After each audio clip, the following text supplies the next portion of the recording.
Welcome to Chisholm Trail 61. Today we're going to be doing up a recipe, a German recipe that was first done back in the 1870s. Hey, we're going to be making German BIEROCKS with ground beef, and I'm going to show you how to do that coming up right now. Okay, first thing we're going to need now, we got a pound of ground beef in the skillet, and we put about a teaspoon or tablespoon maybe of canola oil in there. You can use any oil you want to. Got our skillet good and hot. Just put that in there. We're going to add about a teaspoon of salt to it. We're going to add about a half a teaspoon of black pepper to it. And we're going to add about a teaspoon of paprika to it. We're just going to let that sear on that bottom side before we turn it over, and that'll be some good flavors. So we got that going. Get my little chopper thing here. And my little flipper thing, my jigger here. Had them over there in the dishwasher. I thought I'd already got them out, but I didn't.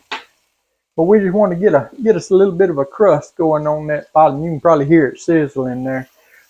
And what won't want to get us a sort of a crust going there, because that's all flavored there. You know, you make your meat taste a whole lot better just by letting it get that little bit of crust on it there. Let it go 2 or 3 minutes like that. Like I said, I had it in there. And what I'm going to do, I'm just going to flip it over. You see how it's brown there and now starting to brown? That's what we want. We're going to take our little chopper doohickey here, and we're going to chop it up.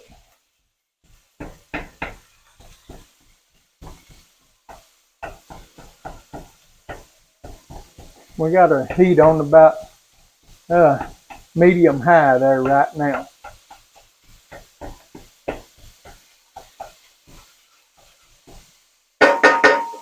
What we're going to do,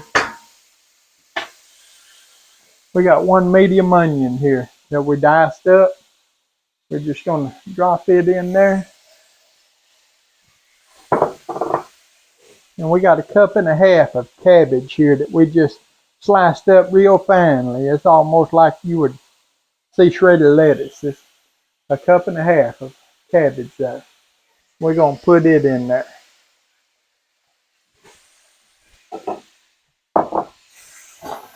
We're going to just sort of mix that around and let that cook down. Let our onions get sauteed and the cabbage get cooked down good.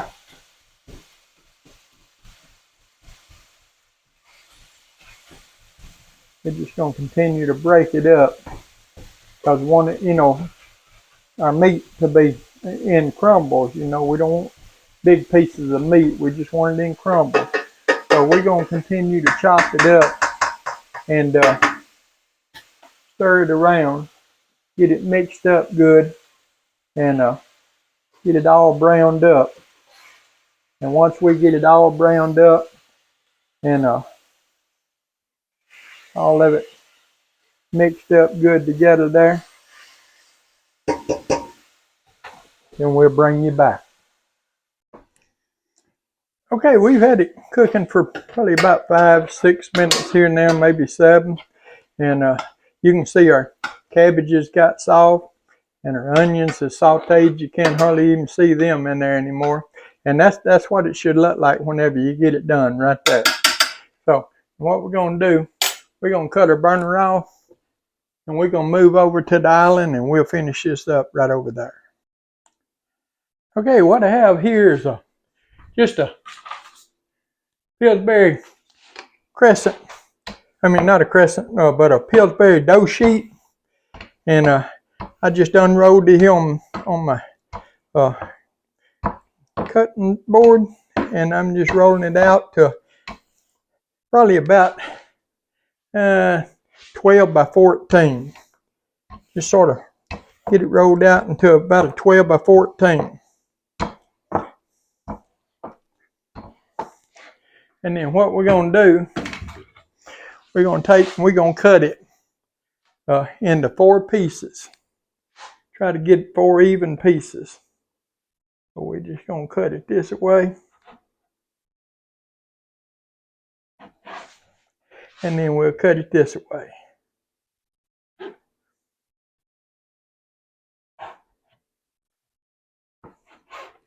Like so. Now, we're gonna bring our mixture over here. And we're gonna sort of smooth it out here.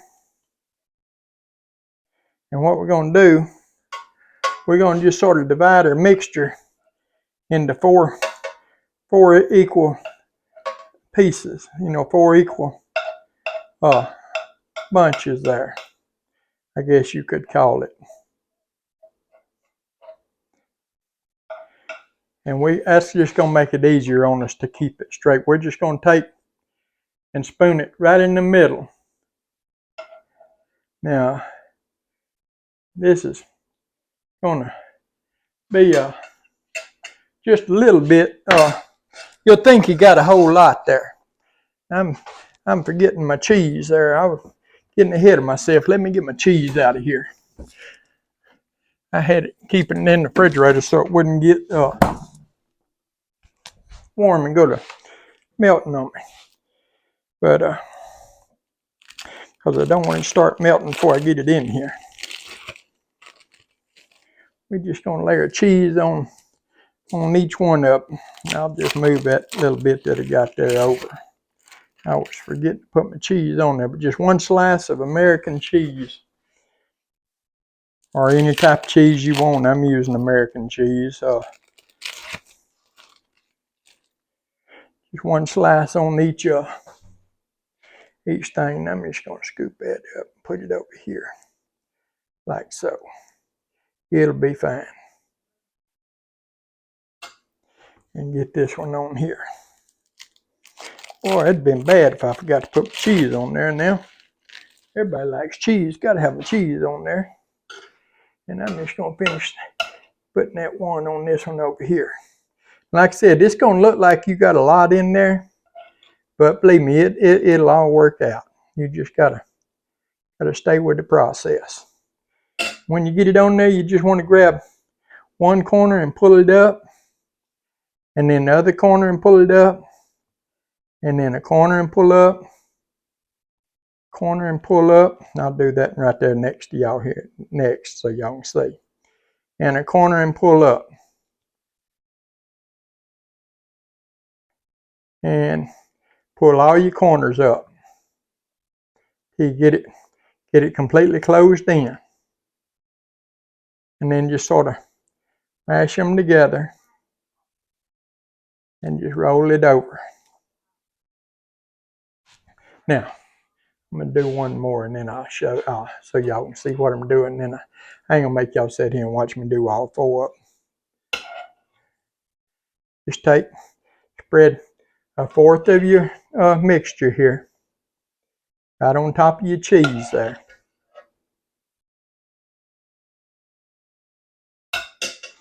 And then grab a corner and pick up. A corner and pick up. Bring them together. Other corner and pick up. And then your other corner and pick up. And you can see how you got these little corners. Just pull them up with them. That'll seal the whole thing off. And then that one up.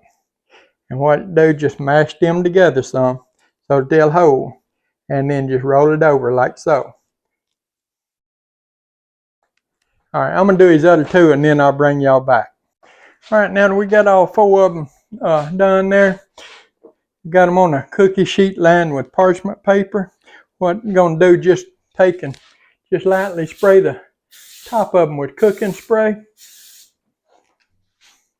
don't know how good to hit that one. And then we're just going to sprinkle some sea salt on top of them. Just a little bit, it doesn't take a lot. That there sort of got small on me, didn't it? But anyway, what we're going to do now, we got our oven preheated to 400 degrees.